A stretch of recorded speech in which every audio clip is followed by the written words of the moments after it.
मित्रांनो, लग्नाची बेडी या मालिकेच्या आजच्या भागामध्ये सिंधू आता महादेवाच्या मंदिरात आलेली असते आणि खूप रडत असते, कारण जो काही शकुंतलाने तिच्यावर उलटवलेला असतो तो सर्व काही तिला आठवत असतो. कारण आता सावीला आणण्यासाठी मी खूप प्रयत्न केले, परंतु शकुंतलाने क्रेडिट घेतलं तर घेतलं, राघव आणि माझं लग्नसुद्धा झालं नाही. त्याचबरोबर कसं सर्वांनी मला खोटं पाडलं आणि राजश्री आईने सुद्धा मला अजिबात घरात घेतलं नाही, आमचं लग्न मान्य केलं नाही, मधु आणि शकुंतला देवीच्या बोलण्यावर विश्वास ठेवला. हे सगळं काही तिला आठवत असतं आणि ती खूप रडत असते. आता सावीला मीच पळवलं आहे असं आता सर्वांनी कसं माझ्यावर आरोप केले. रुक्मिणीने सुद्धा हेही तिला आठवतं आणि त्याच आठवणीत ती प्रचंड रडत असते.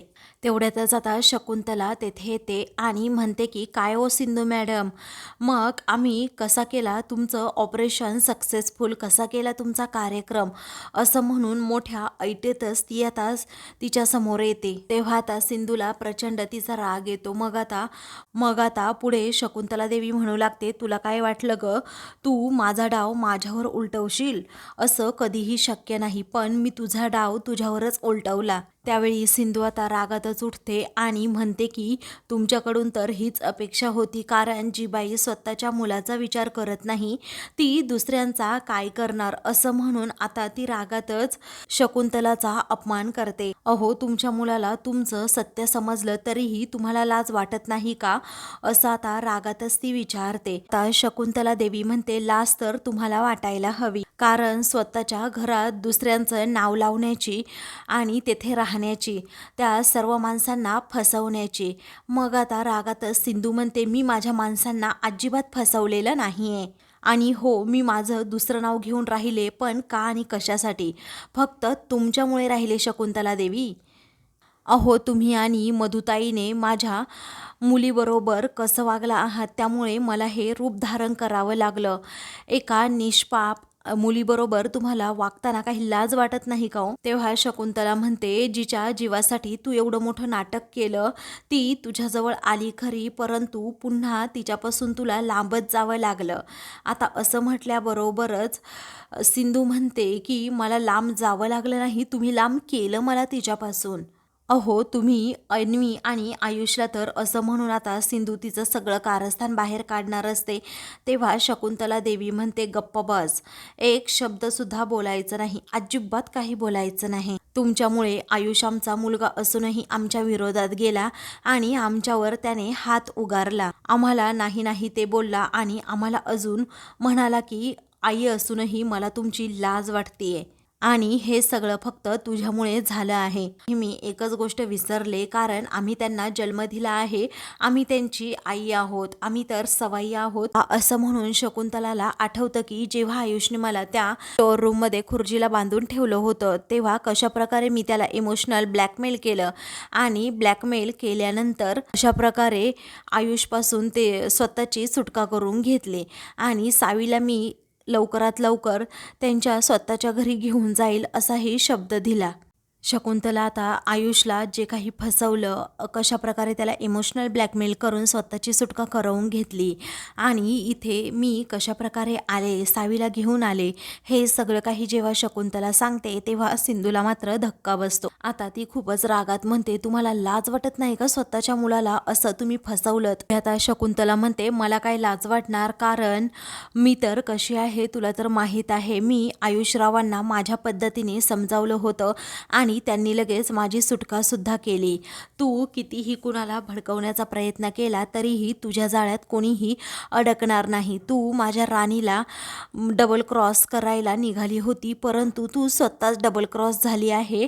आता तुला नाही घर, ना संसार, ना नवरा, ना मुलांचं सुख, ना कुटुंबाचं सुख, असं म्हणून ती आता सिंधूला खूप काही बोलू लागते आणि पुन्हा जर मला डबल क्रॉस करण्याचा प्रयत्न केला तर असं म्हणून ती आता सिंधूच्या कानाखाली मारणार असते, परंतु फक्त गालावर हात ठेवते आणि रागातच तेथून निघून जाते. सिंधूला आता या शकुंतला देवीचा प्रचंड राग आलेला असतो. त्यानंतर सिंधू हताश होते, हतबल होते. ती देवासमोर खूप रडू लागते आणि आपलं गाऱ्हाणं मांडू लागते. का माझी एवढी परीक्षा पाहतोस रे देवा तू? मी एवढं काय पाप केलंय? कुठल्या जन्माचं हे भोग आहेत आणि कुठल्या जन्माची ही कर्म आहेत ती फेडायला मला लावतोस तू, असं म्हणून ती खूप रडत असते. कारण आज माझं अस्तित्वच मला सिद्ध करायला लागते. त्याचबरोबर माझी सावी माझ्याजवळ असून देखील मला तिला भेटता येत नाही आहे. मी आता माझ्या घरातून निघाले आणि माझी सावी घरात गेली. हा असा खेळ का मांडला आहेस तू? गाऱ्हाणं मांडून ती खूपच रडू लागते. पुढे आता रडतच सिंधू म्हणत असते की मला असं वाटलं की आता सावी आमच्या आयुष्यात येईन, आमच्या आयुष्यामध्ये सुखाचे क्षण येतील, परंतु तुलाच ते मान्य नव्हतं. म्हणूनच ते सुख तू माझ्यापासून हिरावून घेतलंस.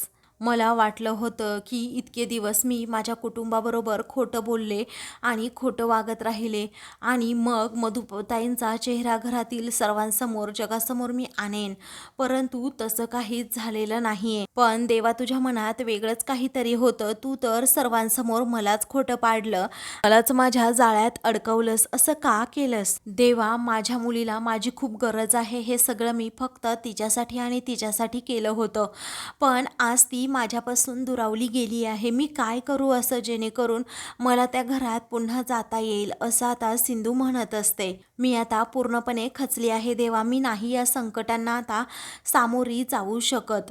आता या संकटातून तूच मार्ग काढ देवा प्लीज, असं म्हणून सिंधू आता खूप रडत असते, देवाकडे प्रार्थना करत असते. तेवढ्यातच तिथे एक बाबा येतात आणि म्हणतात रडून तर काहीच होत नसतं, लढायचं कधीच नसतं, फक्त लढायचं असतं. अगं तू उठ, लढ, जो घाबरला तो संपला, असं म्हणून ते धीर देत असतात आणि म्हणतात की सत्य हे कधीच हरत नसतं, ते नेहमी जिंकतं. मला एक सांग, अगं सूर्याला कधी दिवा दाखवावा लागतो का? आणि कसं असतं ना, कधी कधी रात्रीच्या अंधारामध्ये सत्य लपून बसत असतं, पण याचा अर्थ सत्य हरतं असा कधीही होत नाही. कारण पहाटेच्या किरणांच्या वेळी सत्य हे बाहेर पडतं म्हणजे पडतंच. देवाच्या पुढ्यात येऊन रडत बसण्यापेक्षा तू तुझी लढाई लढ, देव तुला साथ देईलच. तू रडू नकोस मुली, तू उठ, लढ आणि एक गोष्ट लक्षात ठेव, अंतिम विजय हा सत्याचा आणि सत्याचाच होत असतो. आता प्रत्यक्ष महादेवाने हा संकेत, हे सगळे काही अनुभूती सिंधूला दिलेली असते. त्यामुळे सिंधू आता खूपच खुश होते आणि अगोदर देवाचं दर्शन घेते. आता तिला समजतं ना की काय करायचंय मला. ती समोर देवाकडे खूप वेळ पाहत असते आणि नंतर त्या बाबांचे आभार मानणार असते, परंतु ते आता तेथून गेलेले असतात, ते अदृश्य झालेले असतात. तर आता सिंधूला प्रचंड धक्का बसतो. तिची नजर त्या बाबांना इकडे तिकडे शोधू लागते, परंतु ते आता कुठेही नसतात. त्यावेळी सिंधू आता समोर पाहते आणि महादेवाला म्हणते, त्या साधूबाबाच्या रूपामध्ये तूच आला होतास ना मला हा संकेत द्यायला आणि मला मार्ग दाखवायला, आणि मी तुझीच तक्रार तुझ्याकडेच करत बसले, मला माफ कर देवा, असं म्हणून ती आता माफी मागत असते. त्यानंतर सिंधू आता म्हणत असते की देवा तूच मला मार्ग दाखवलास हा चांगला, आता मी अजिबात मागे फिरणार नाही. माझ्या संसारासाठी, माझ्या कुटुंबासाठी मी आता लढणार, अजिबात हरणार नाही. मी आता पुन्हा माझ्या घरी जाणारच, असं म्हणून ती आता समोर तशी शपथसुद्धा घेते की मी माझा हक्क मिळवून राहणार म्हणजे राहणारच, असं म्हणून ती आता खूप वेळ तांडव करते आणि तेथेच रात्रभर बसते, शंकराची आराधना करते. मग आता दुसऱ्या दिवशी इकडे रत्नपारख्यांच्या घरच्या सर्व बायका या खूपच खुश असतात. राजश्री खरं तर त्यांच्यामध्ये नसते, परंतु आता रुक्मिणी आणि त्याचबरोबर मधू या दोघीही अगदी मोकळा श्वास घेतात आणि म्हणतात की एकदाची इडापिडा गेली. मग आता रुक्मिणी म्हणते, मधू तू एवढं छान काम केलं आहेस ना, त्या बॅदीला घराबाहेर काढलं, इडापिडा कायमची गेली. खरंच तू हवं ना ते माझ्याकडे माग, मी तुला ते देईन. तेव्हा मधू प्रचंड खुश होते. त्यावेळी आता ऋतुजा म्हणते, हो ना वहिनी, पाहिलं ना कशी बसली होती आपल्या इथे नागिनीसारखी विळखा घालून. मला वाटलं होतं की राजश्री वहिनी आता बरोबर त्या कृष्णाच्या जाळ्यामध्ये फसतायत की काय, परंतु मधूने सगळा डाव फिरवला, कारण ती बिनधास्तपणे त्या लग्नात बोलली. तेव्हा मधू म्हणते, मला बोलावं लागलं, नाहीतर ती चोरटी कायमची आपल्या घरात राहिली असती, असं म्हणून ती भलतीच खुश होते. पुढे रुक्मिणी म्हणते, ऐन लग्नामध्ये तू लग्न थांबवलंस, हे खूप छान काम केलंस. असो, पण आता ती ब्यात कायमची घरामधून गेली आहे, आता तिचं नावसुद्धा आपल्या घरामध्ये कुणी काढायचं नाही असं रुक्मिणी सर्वांना ताकीद देऊनच म्हणते. तेव्हा ऋतुजा म्हणते, आपण सर्वांनी मिळून आता सावीची चांगली काळजी घेऊयात, कारण लेकरू एवढ्या दिवसांनी आलं आहे, बिचारं पार खंगलंय.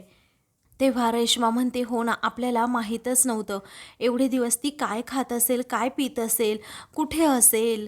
पण आता सर्वांनी आपण मिळून तिची खूप छान प्रकारे काळजी घेऊयात, म्हणजे तिला तिच्या आईची कमतरता जाणवणार नाही. तेव्हा सर्वजणी हो असं म्हणतात. तेव्हा मधूचं लक्ष आता समोर दाराकडे जातं, तर तेथे आता सिंधू आलेली असते. सिंधूला पाहताच घरातील सर्वजण आता आश्चर्याने तिच्याकडे पाहू लागतात आणि सर्वांना धक्काच बसतो. मधूच्या तर पायाखालची जमीनच सरकते. तर आता सिंधू पहिल्याच कॉन्फिडन्ससारखी सगळ्यांकडे रागात पाहत असते. त्यावेळी ती आता हसतच सगळ्यांकडे पाहते. तर मधू विचारते, ही इथे कशी आली? तेव्हा रागातच मधू आता तरातरा सिंधूकडे जाऊ लागते. तिच्या पाठोपाठ या तिघीही जातात आणि सिंधूला लगेच जाब विचारू लागतात, तू इथे कशी आली? तुला येण्याचा हक्क इथे कुणी दिला? राजश्रीने तुला घराबाहेर काढलं होतं, मग तू इथे आलीच कशाला? असं रुक्मिणी आता म्हणत असते. त्यावेळी मधूसुद्धा म्हणते की काय गं, आईंनी काल तुला घराबाहेर काढलं होतं, मग इथे येण्याची हिंमतच कशी झाली तुझी? त्यावेळी आता रुक्मिणी म्हणते, राणी आपलंच चुकलं, आपण हिला बदाम खायला द्यायला विसरलोच गं. कारण आपण जर बदाम खायला दिले असते तर तिच्या सगळं काही लक्षात राहिलं असतं, परंतु बदाम खायला दिले नाहीत ना, म्हणून स्मरणशक्ती आता तिची कायमची गेली आहे. सिंधू आता रागातच म्हणते, ए फडफड, अरे आपण बदाम खायला विसरलोच नाही, विसरली आहे तर तू, कारण तुमच्या लोकांचा शॉर्ट टर्म मेमरी लॉस झाला आहे, आपला नाही. असं म्हणून सिंधू पुन्हा कृष्णाच्या स्टाईलने त्यांचा अपमान करू लागते. अरे तुम्हाला काय माहीत की त्या मदर्सने आपल्याला घराबाहेर काढला होता, त्या अगोदर मी या घरातल्या मुलाबरोबर 7 फेरेसुद्धा घेतले होते. आता माझं तर लग्न झालंय या घरातल्या पोराशी, असं म्हणून ती सर्वांची बोलती बंद करते. आता सिंधूच्या तोंडून हे सगळं काही ऐकतात सर्वांना मोठा धक्का बसतो की खरंच काल लग्न झालं होतं आणि या हक्काने तरी ही या घरात राहूच शकते. आता ती डायरेक्ट रुक्मिणीलाच विचारते, फाडफाड मला सांग ना, आता आपल्या या घरातल्या मुलाबरोबर लग्न झालं म्हटल्यावर आपण या घरची सून झालो आणि माझा हक्क या घरात राहण्याचा आहे, त्यामुळे तुम्ही कुणीही काहीही मला बोलू शकत नाही, बरोबर ना फाडफाड? तेव्हा मधू आता रुक्मिणीकडे पाहते, तर रुक्मिणीला आता टेन्शनच येतं. काय करावं ना या मुलीचं, तिलाच ते कळत नाही. तेव्हा रुक्मिणी आता नंतर म्हणू लागते की काल मारे तू प्रयत्न केला होता सिंधू आहे ते सिद्ध करून दाखवण्याचा, परंतु तू ते सिद्ध करू शकली नाहीस. आमच्या राणीने तो प्रयत्न तुझा हाणून पाडला होता, मग आज इकडे तोंड वर करून कशाला आलीसच कशाला ग तू? असं म्हणून रागातच ती सिंधूला जाब विचारू लागते. हा आपण कृष्ण आहोत की सिंधू आहोत याच्याशी तुला काय घेणं देणं आहे? असं रागातच सिंधू विचारते. कारण आता आपल्या या घरातील मुलाबरोबर लग्न झालं आहे आणि याच गोष्टीने तुम्हा सर्वांना फरक पडायला हवा. हे बघ फडफड, आपण काय करत होतो याने तुम्हाला फरक पडला, पण आता आपण काय करणार आहे ना हे तुम्हा सर्वांना लवकरच कळेल. असं म्हणून सिंधू त्या सर्वांना जणू धमकी देत असते. मी तुम्हाला आता या कृष्णाचा रिअल फेसेस दाखवते, असं म्हणून ती आता राणीला खूपच घाबरवते. त्यानंतर ती तिचा डायलॉग मारते आणि सर्वांनाच धमकी देत म्हणते की या कृष्णाचा कारभार नाही ढिल्ला, जो नडला त्याच्यावर करणार हल्ला.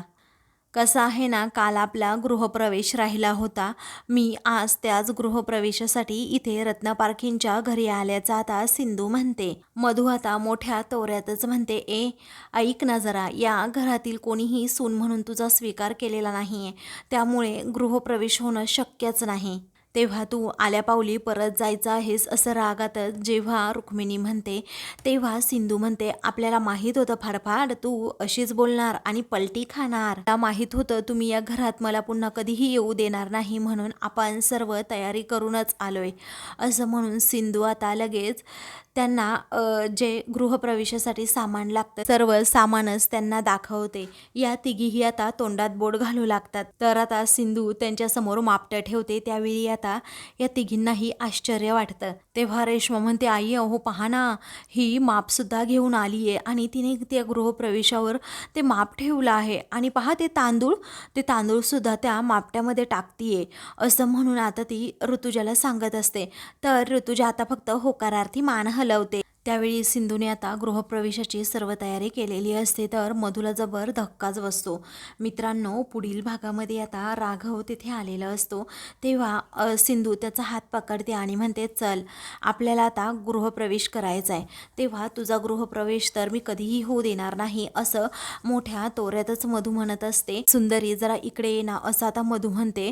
तेव्हा मधू आता पुढे यायला निघते तर सिंधूकडे ज्या गोट्या असतात ना ती समोर फेकते. तर मधू आता त्याच्यावरून घसरून खाली पडते आणि राघव बरोबर लगेच गृहप्रवेश करते.